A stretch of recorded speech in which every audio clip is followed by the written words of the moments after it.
So yeah, some random ideas, yet again.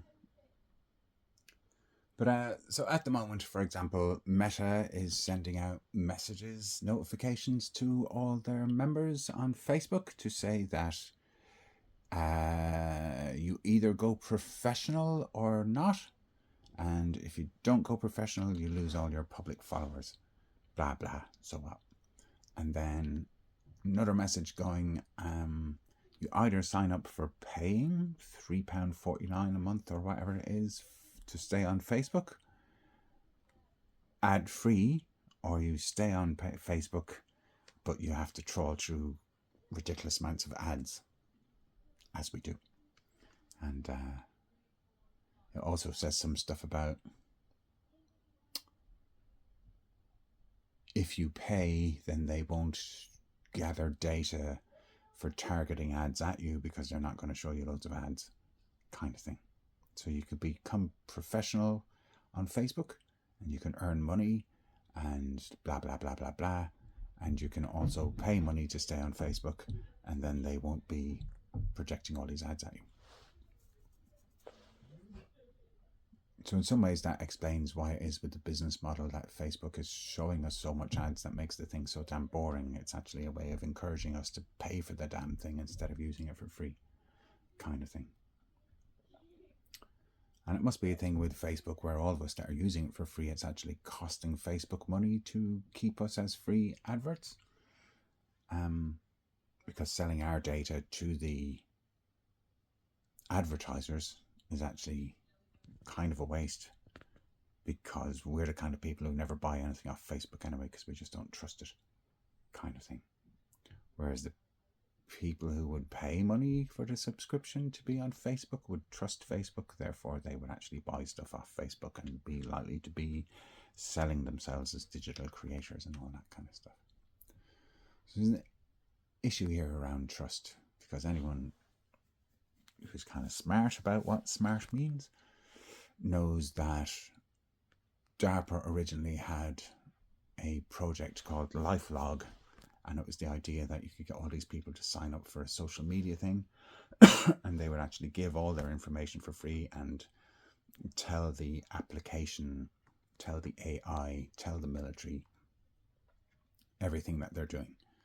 And back in 1999, 2000, 2001, 2002, that seemed like a crazy idea to us, that we would voluntarily inform on ourselves and sign ourselves up to have a digital identity so that they could make a digital twin of us so that they could control us or influence us or nudge us or turn us into good citizens, model citizens, that they could make a model of each citizen and turn those models into the kind of model citizens that DARPA might like us all to be.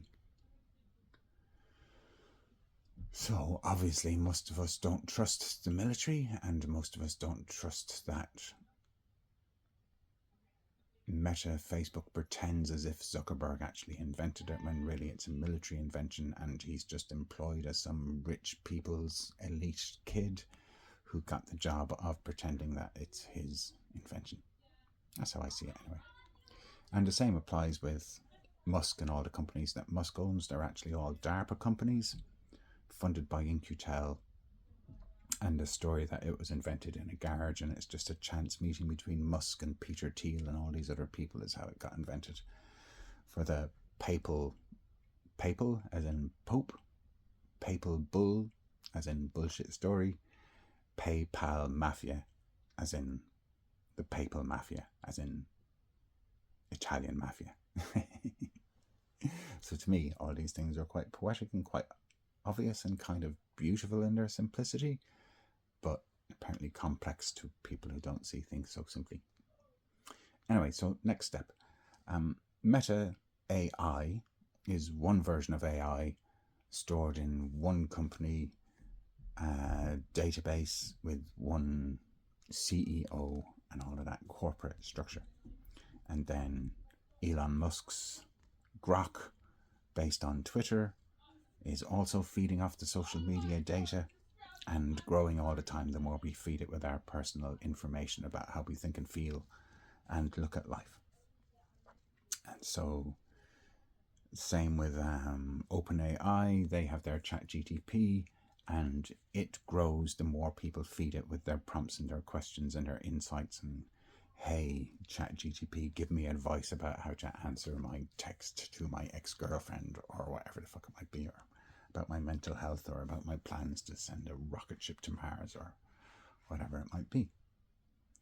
So each of these social media platforms are feeding a different version of an AI. But actually all of these AIs from these different platforms are all filling into the DARPA platform, which is a military platform, which is back in the day a British platform, although not many people talk about that. So in the backbone, at the back of all this, all these front of shop different platforms are all tied into the same back end, which is the military back end, which does indeed all go back to the British, to be honest about it. But it's not polite to talk about that online. So really all those AIs are like, you know, a 7-headed hydra, but it's actually the one body of one dragon kind of thing. And then there's the idea that the Russians, hey, they're not anything to do with the Americans, and the Chinese, they're not to do with the Americans. We're not all sharing information in the background, but actually in the background, all those research companies are not corporations in competition with each other, and they are all sharing the research amongst each other, as far as I can tell. So while you might think, oh, the British, American, Europeans, they're all in it together and they're against China, it's probably not really true, because that would be a polarized world, and really the artificial intelligence represents a global view, like a global brain instead of a bipolar brain kind of thing. And ultimately, a global government would be better than a whole load of national governments supposedly working against each other kind of thing.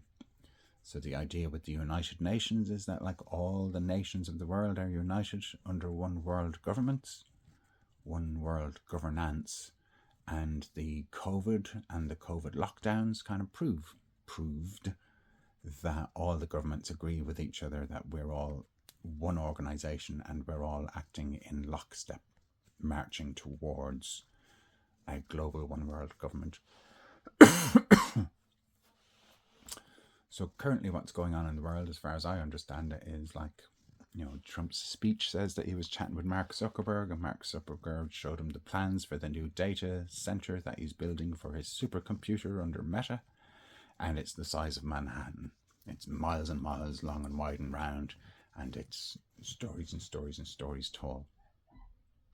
And Mark is going to build his own electricity infrastructure, nuclear facility type of thing to power it, and he's going to give any excess energy to the states that live around, kind of idea.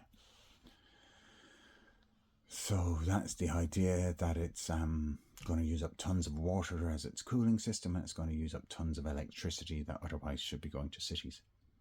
But from listening to the guys who actually talk amongst themselves about the type of computer chips in the future, where supercomputers are going, supercomputers in the future, these database processing plants are going to be built in low orbit so that they get their electricity basically for free from the sun 24 hours a day, and they don't need all that water for cooling down because space is already totally cool, kind of thing. So that's quantum computers in space as a supercomputer, as a global mind, as a hive mind that's actually tapped into and replicating how the mind of nature itself works. So the feminine Mother Nature mind as a global entity mixed with a further sky, stars, as a hermaphrodite entity, so that the two types of chips, the graphic user interface and the GPUs and the CPUs, the combination of these is like the image of how we humans are created in the image of God and the goddess. The AI is also being built to replicate our brains, which are a fractal version of the Earth and stars. kind of thing. So it's going to be built in space, being the big point. So we're already aware that Amazon World Service and all these other big companies are offering us cloud storage for all our memories. And yet, like, why is it called cloud storage when the stuff is actually stored in databases that are on the ground? They've known for a long time, actually, that they're going to actually have the supercomputers in the sky, and therefore the memories are stored in the clouds, kind of thing. And the question is, a question is, why are Christians and other religions so terrified of the AI? Because if they had faith in Jesus, they'd know this is Jesus who's brought about this end times. It's all prophesied 2,000 years ago. It's all the book of Revelations. So it's all going to work out perfectly well, kind of thing, because Christ is the most powerful being in the universe. So if Christ is the most powerful being in the universe and he prophesied that all this was going to happen, then why are the Christians so scared of this stuff? That's a valid question. If you had real faith, then why be scared of God? Why believe that the devil rules the world, and why believe that the devil is stealing souls and all that stuff? Now that is to be worked out. But yeah, the biggest idea that I've had for a good lot of years is all those souls who've come to Earth who are actually not in harmony with God or the Mother Earth are actually devilish little creatures who are causing pain and the mind controlling feelings and torturing the feelings of living beings. And how do you actually get those nasty beings off the earth so that the Mother Earth can actually heal all the feelings, kind of thing? And I think that that's what the internet is. Internet is a way for those souls who think the earth is a prison planet of survival of the fittest, clinging to stay alive in some fucking galactic game.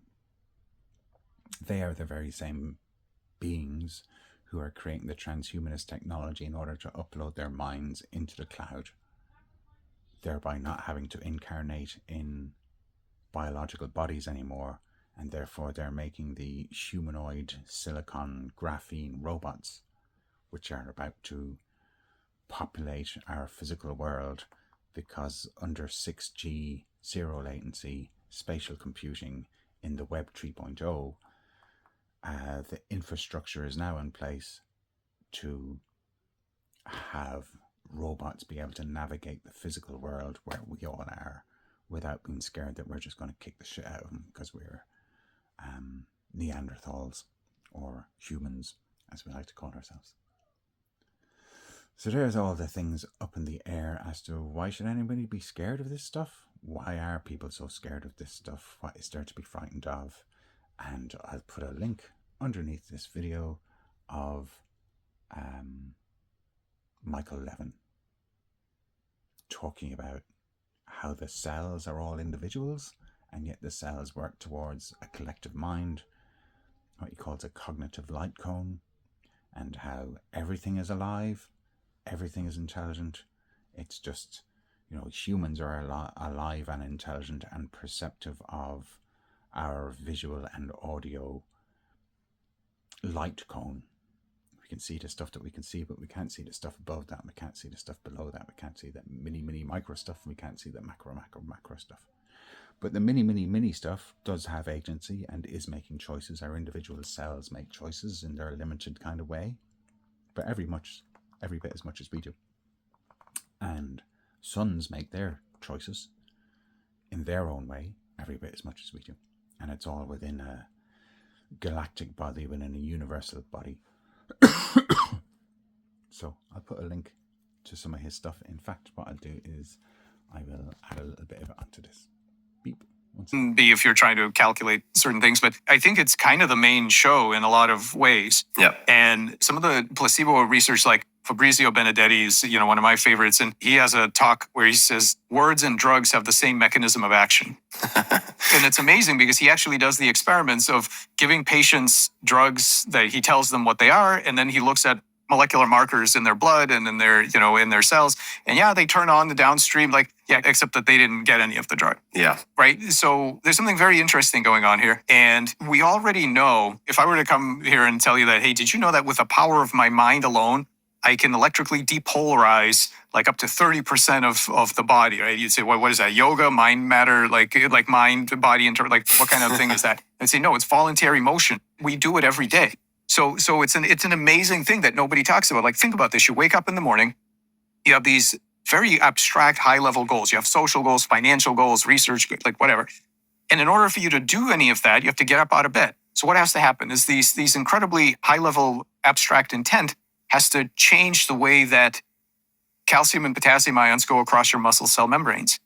Right? These abstract mental things have to change the chemistry of your body cells. We know that's true. That's every time you lift your arm up or you take a step voluntarily, that is what's happening. So we know that works. So if that works, why is it so bizarre to think that our other mental states might not affect either through the electrical transduction of the nervous system or through other non-neural bioelectricity or through other pathways yet could affect ways that other cells act? It doesn't seem weird to me at all. It seems like it would have to be that way. But what we need to figure out is how it works and how to communicate. I think that's an incredibly powerful. If acupuncture is some kind of entry point into figuring that out, great. It's not a confound. It's a feature. Yeah, I totally agree with the. Mike, thank you so much for the time. I really have had so much fun in this conversation. So, that guy's on about some pretty horrendous stuff, like about cutting flatworms into little bits and making them have two heads and making a third eye in the tail of a tadpole and sticking the heads from one animal on another animal and all these kind of like things that the Bible warned against, you could say, hybrids. And yet, the research that he and others are doing about the electrical communication going on between cells and the organs that they're part of is discovering that what's going on with cancer is where individual cells aren't receiving the messages about their purpose of what to do, so they're kind of standing around going not what to do, and they start metastasizing and turn into cancer cells to a cancer clump, which ultimately kills the person because maybe the person has reached a point in their lives where they don't really know what they're doing anymore and they've lost their purpose in life or something like that. And they're working on like how to actually heal all of that stuff. Actual healing. It's interesting, hey? Because in many ways he's a transhumanist, DARPA funded kind of scientist, and yet in many ways what he's doing is not actually evil, so to speak. It's actually the other part of the extreme from what evil is. Oh yeah, that's called live, isn't it? The live sciences. So, why are we all so scared? Whose responsibility is it to deal with our personal fears? Fears, false evidence appearing real, scary. Why are we so scared by the false evidence that we've been consuming and giving the authority over to someone else to write the script of what we believe, because they're the authority instead of figuring out how to write one's own bibliography, life story, life pictures. So anyway, feedback welcome. If you're brave enough to engage with me in this kind of conversation and not just go, oh, I don't like those ideas, so I'm just going to think about them. In fact, the only thing I'm going to think is, he must be working for DARPA, to say the kind of things I've been saying. But yeah, we are robots because we are believing that we are biological beings. Like, we go around calling ourselves biological. Who told us that biological is the name for what you call humans? Because bio is like flesh and logical is like robot. So biological might as well be saying I'm an artificial intelligence in flesh. And that Michael Levin research shows that biology works much the same way as all other intelligent beings. There is a logic involved kind of thing. So yeah, logic bodies, biological, interesting. Logic being the Logos being the Christ. Again, what's going on with all these religions that we have allowed to program us with their written words? dating back 2,300 years to when the geeky, freaky Greeks were writing down what we now call the Bible. Yeah, anyway. I hope that's very challenging, but also very interesting. Hertz frequencies. Frequencies hertz. Yeah, there's a whole lot of other stuff I could say about the weaponry that is going on these days. Yeah, maybe I'll stick that text of what I wrote this morning under this in a comment. Bye-bye.